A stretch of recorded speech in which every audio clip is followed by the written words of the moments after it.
Boa tarde. É chegado o momento de fazermos as nossas reflexões sobre o estudo das obras da série psicológica de Joana de Ângeles. Estamos analisando o livro O Homem Integral. No seu último capítulo, hoje abordaremos a temática reencarnação, que é o último tópico do livro. Mas, como sempre, trouxemos aqui uma mensagem para refletirmos, do Espírito Emmanuel.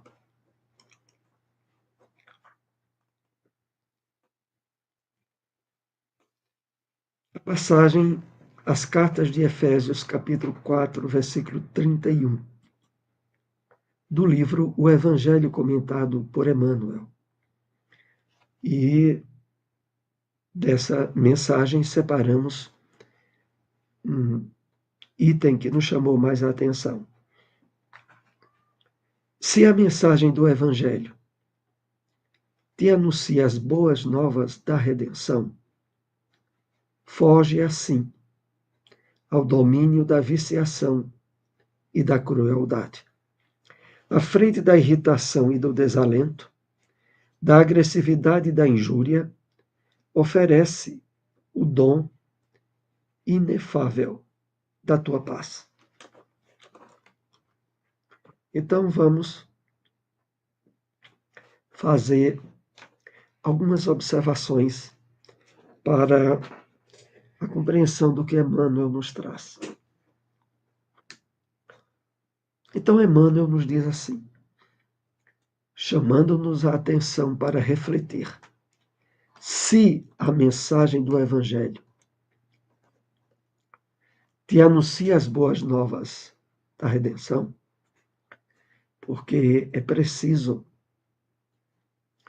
que o nosso entendimento da mensagem de Jesus esteja abrindo níveis de compreensão e de entendimento ao processo de libertação, de redenção. De quê? Do homem velho. Do entendimento da vida sob a perspectiva do homem material. Nós somos convidados pelo Evangelho de Jesus a perceber a vida sob o prisma do espírito imortal. E nessa compreensão é que nos advém o entendimento das boas novas da redenção, a que Emmanuel aqui se refere. E acontecendo isso, Emmanuel nos diz, foge assim do domínio da viciação e da crueldade. Foge assim ao domínio da viciação e da crueldade, que é justamente o que se estabeleceu na compreensão da maioria das pessoas diante de um mundo como é a terra de provas e expiações, aonde a predominância do egoísmo, do interesse pessoal, da busca das satisfações físicas, sobrepujando as de ordem moral, ocorre então a viciação, a crueldade, que domina o comportamento e a mente de muitas pessoas. Somos então convidados por Emmanuel a fugir disso. E aí ele nos oferece as diretrizes extraídas do Evangelho. À frente da irritação e do desalento, da agressividade ou da injúria, oferece o dom inefável da tua paz. É claro que ele aqui se refere àquela paz que Jesus deixou assegurada aos seus discípulos. A paz que não depende do mundo, nem das circunstâncias materiais, mas que provém naturalmente do Espírito iluminado, pela mensagem de libertação e de redenção do Evangelho. Vamos então para o nosso estudo dessa tarde, que é a reencarnação. Claro, aqui nós iremos analisar apenas alguns tópicos do livro O Homem Integral que aborda essa temática. Sempre lembrando a importância da leitura de todo o livro. Então, essa obra, O Homem Integral,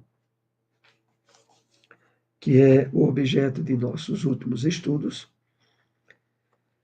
traz de forma destacada a percepção da quarta escola da psicologia, a psicologia do homem integral, que aqui Joana faz a ponte à psicologia espírita. E na psicologia do homem integral, abre-se as portas ao entendimento e ao exercício de possibilidades dentro da compreensão da reencarnação.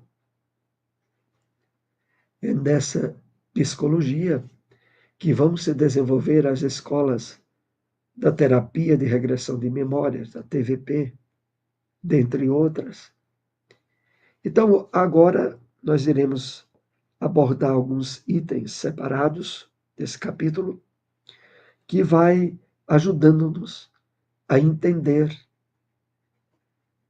essa união do entendimento da reencarnação com a quarta escola da psicologia, a psicologia do homem integral.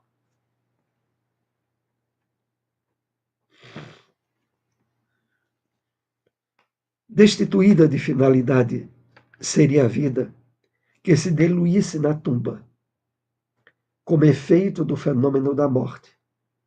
Diante de todas as transformações que se operam nos campos da realidade objetiva, seria utópico pensar-se que a fatalidade do existir é o aniquilamento. Então, aqui, logo na introdução do tema, Joana nos convida a refletir sobre esse fato. A vida não teria qualquer tipo de finalidade se a morte do corpo aniquilasse a existência do ser humano.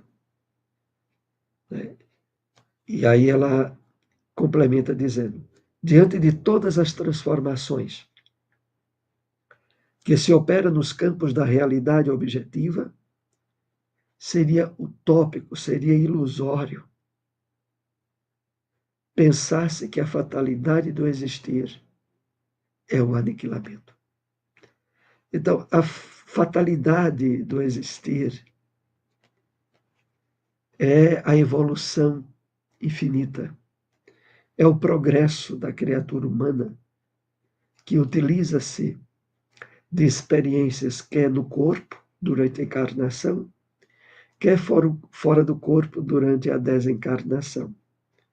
Mas de tal forma que os conteúdos psíquicos, os valores espirituais, permanecem como conquista inalienável do homem.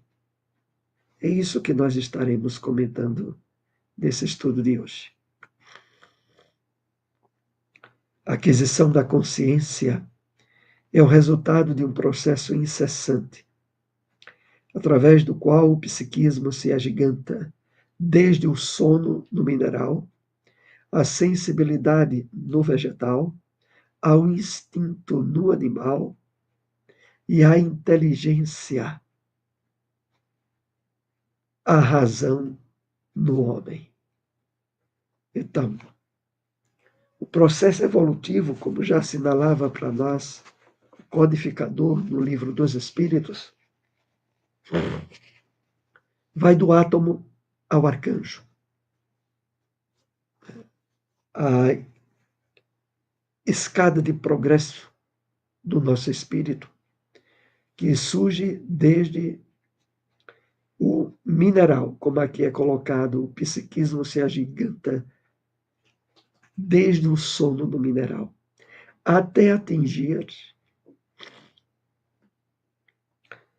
a inteligência, a razão do homem, e daí a sucessão de progressos agiganta-se ao que no Livro dos Espíritos denomina arcanjo. E aqui Jesus chama de sede perfeitos, como perfeito é o vosso Pai Celestial. O processo de renascimento constitui um avançado sistema de crescimento intelecto-moral, fomentador da felicidade. Graças a ele, a existência humana se reveste de dignidade e de relevantes objetivos que não podem ser interrompidos. Então, nessa primeira parte do estudo sobre a reencarnação, Joana vai tratando dos aspectos básicos, né, do processo de aperfeiçoamento do espírito, e aqui ela lembra que um avançado sistema de crescimento intelecto-moral. Mas é interessante quando ela destaca fomentador da felicidade. A felicidade verdadeira sob a luz do espírito imortal, ela não é decorrente de facilidades de ordem material. Ela tem a ver totalmente com o nível de despertamento e de compreensão espiritual da vida que a criatura humana vai alcançando ao longo da sua caminhada evolutiva. Graças a ele, a existência humana se reveste de dignidade e de relevantes objetivos. E o que é mais importante, que não podem ser interrompidos. Que a destituição do corpo na tumba não interrompe, mas que prossegue em dimensões renovadas para as experiências do espírito humano. Os valores psicológicos, intelecto-morais, não são transmissíveis pelos genes e cromossomos. Antes são atributos da individualidade eterna, que transfere de uma para outra existência o somatório das suas conquistas salutares ou perturbadoras. É interessante refletir aqui um pouco mais, né?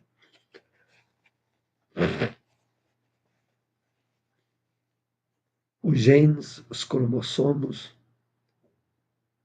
transmitem caracteres de ordem fisiológica, da apresentação física do espírito no processo reencarnatório. Mas as aquisições intelecto-morais e psicológicas, essas são patrimônio do espírito, que utiliza-se de um corpo nas experiências reencarnatórias para mais adiante utilizar-se de outros corpos, mas sem perder essas conquistas intelecto-morais. É o que faculta, né, crianças que nascem de pais de cultura e de intelecto bem desenvolvidos, apresentar-se quase que na área da mediocridade. E também filhos de pais absolutamente descompensados na área da cultura, da intelectualidade, e esses filhos trazendo já dentro de si todo um potencial para o desenvolvimento intelecto, moral, cultural, evidenciando que a sua vida, em termos dessas aquisições, não começaram na existência atual. Fazem parte de um lastro de conquistas provenientes de outras reencarnações. A introdução do conceito reencarnacionista na psicologia dá-lhe dimensão invulgar, esclarecimento das dificuldades na argumentação em torno do inconsciente, individual e coletivo, estudando o homem em toda a sua complexidade profunda. De fato, ao abrir-se na psicologia humanista, na psicologia do homem integral, a utilização das ferramentas associadas ao entendimento da reencarnação, dá uma dimensão invulgar, bem diferenciada das demais escolas da psicologia, facultando, voltando ao texto, a superação, os esclarecimentos das dificuldades na argumentação em torno do inconsciente, individual e coletivo, estudando o homem em toda a sua complexidade profunda. Porque, de fato, por mais amplo que seja o mergulho na busca de causas para determinadas fobias ou traumas na infância e na reencarnação atual, a psicologia tradicional esbarra em fronteiras por não admitir a ancestralidade do espírito reencarnado. Mas já na quarta escola da psicologia, na psicologia do homem integral, isso é superado. Por aderir ao entendimento e à compreensão de que a vida não começa no berço, nem termina no túmulo. Nos alicerces do inconsciente profundo, encontram-se os extratos das memórias pretéritas, ditando comportamentos atuais que somente uma análise regressiva consegue detectar, eliminando os conteúdos perturbadores que respondem por várias alienações mentais. Então, para alcançar a compreensão desses alicerces do inconsciente profundo, as aberturas para a percepção da origem das experiências que o espírito traz e que não se limitam à vida atual. Encontram-se os extratos das memórias pretéritas, ditando comportamentos atuais. Esse é o ponto mais importante. É porque há muitas questões que se estabelecem nos traumas, nas fobias, nos complexos que a criatura humana exterioriza, causas que muitas vezes remontam às reencarnações anteriores à vida atual.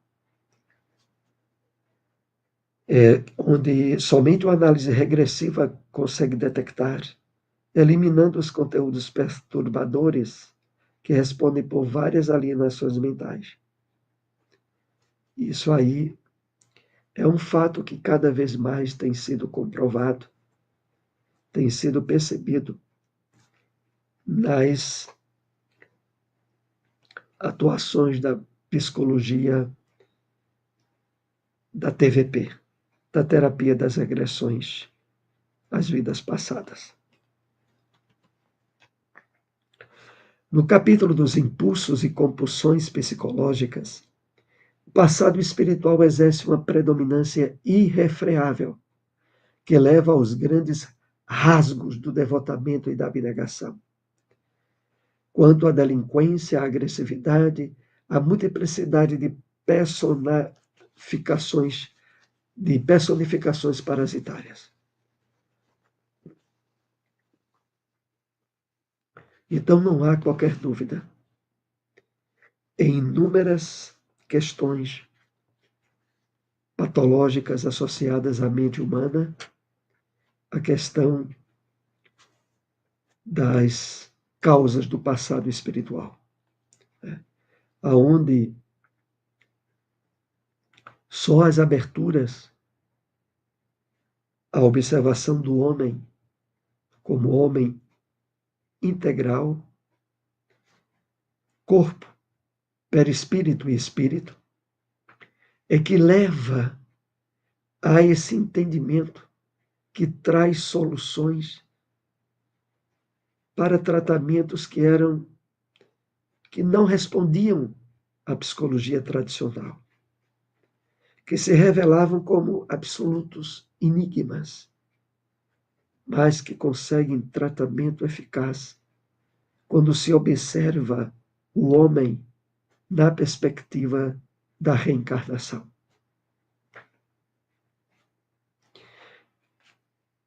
Prosseguindo, na imensa panorâmica dos distúrbios mentais, especialmente nas esquizofrenias, destacam-se as interferências constritoras dos desencarnados para desforçar-se dos sofrimentos que lhes foram anteriormente infligidos pelas suas vítimas atuais. Aqui, Joana faz uma abertura às interferências de ordem obsessivas que também estabelecem, muitas vezes, a problematização de distúrbios e de desequilíbrios mentais, em especial a esquizofrenia. Claro que esse entendimento que a doutrina espírita nos possibilita não é para justificar essas ações deletérias dos espíritos desencarnados, mas para ajudar-nos à percepção e ao tratamento eficaz desse tipo de distúrbio. Então, é desse modo que a compreensão da reencarnação, como é tratado na psicologia espírita, consegue êxitos que de outra forma não seriam conseguidos. Quantas vezes determinados processos de fobias originadas nessas perseguições espirituais não são naturalmente resolvidas nas casas espíritas e utilizando-se de terapias tradicionais, como a palestra, o passe, a água frutificada, a mudança de percepção dos objetivos da vida por aquele paciente que de fato se abre aos recursos terapêuticos da casa espírita. É evidente que isso não significa tratamento para todos os casos, mas para aqueles aonde a infiltração de ordem espiritual é o principal elemento detonador daquele desequilíbrio ou daquela fobia, ao ser tratado na origem a causa do problema, o problema se desfaz. Desfilam-se os fenômenos psicológicos das simpatias e das antipatias, dos amores alucinantes e dos ódios devoradores, que ressurgem dos arquivos da memória anterior, ante o estímulo externo de qualquer natureza que os desencadeia. Aqui é importante fazermos algumas reflexões. Primeiro, a grande abrangência dessa situação quando Joana diz assim: desfilam-se os fenômenos psicológicos de simpatias e de antipatias, de amores alucinantes e de ódios devoradores. Porque esses elementos fazem parte com muita frequência no comportamento e na vida social do homem. Mas a origem deles é tratada na compreensão da reencarnação, que ressurgem dos arquivos da memória anterior, ante o estímulo externo, de qualquer natureza que os desencadeia. Então, às vezes, pequenos atritos, pequenas brigas de trânsito, que, por exemplo, seriam resolvidas sem maiores desgastes, podem ser processos, agentes detonadores de questões que surgem dos arquivos da memória anterior. Quando olha, podem gerar um nível de desequilíbrio que leva aos crimes. Porque ali não estão presentes apenas os fatores da vida atual. Estão presentes também os fatores principais das experiências reencarnatórias, presentes de forma inconsciente daqueles que estão ali em conflito.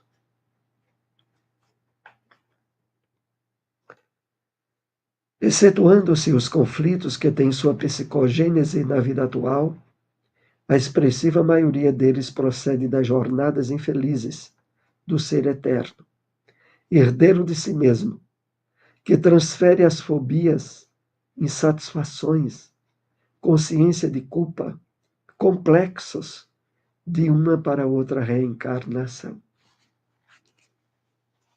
Então é isso que acontece com muita frequência na vida da criatura humana. Claro, há conflitos, há traumas originados na vida atual, sem dúvida. Para tratamento eficaz, inclusive, na psicologia tradicional. Mas há uma expressiva maioria de problemas, de conflitos, que surgem do passado que nós trazemos, por sermos herdeiros de nós mesmos. E que transferimos de uma encarnação para outra questões graves que não resolvemos na vida anterior e que precisam ser resolvidos nessa. Na integração das doutrinas psicológicas do Ocidente com as tradições esotéricas do Oriente, agiganta-se o espiritismo, pioneiro de uma psicologia espiritualista, dedicada ao conhecimento do homem integral. Então, finalizando a nossa abordagem dessa tarde, Joana faz referência a essa união das doutrinas psicológicas do Ocidente, das quais, é evidente, participa a psicologia, participa a religião, mas unindo-se com as tradições esotéricas do Oriente, onde a presença da reencarnação, da percepção do homem como viajante que usa um corpo para mais adiante abandonar e utilizar mais adiante outro, a união delas agiganta-se o Espiritismo, pioneiro da psicologia espiritualista, dedicado ao conhecimento do homem integral, porque, de fato, aquilo que hoje é abordado e é utilizado como terapia mesmo, na psicologia de regressão de memória, já era alvo de abordagens, de esclarecimentos, das obras de André Luiz, desde a década de 40. Então é muito importante estudarmos e compreendermos bem a doutrina espírita. E a psicologia de Joana de Ângeles nos chama a atenção, porque, afinal de contas, Jesus é o maior psicólogo que a humanidade já teve e que tem. E de que, à luz do Consolador prometido, que é a doutrina espírita, nós podemos nos habilitar. Claro, primeiramente, a utilizar essa psicologia na redenção, na libertação de nós mesmos, de traumas, de complexos, de sofrimentos, quer dessa vida, quer de vidas anteriores. Mas também, a partir desse trabalho que é realizado dentro de nós, podermos expandir, compartilhar, esclarecer outros que tenham deles necessidade. Por isso, nós agradecemos aqueles que nos acompanharam ou venham nos acompanhar Se possível, compartilhem essas informações. Até o próximo estudo. Uma boa tarde a todos.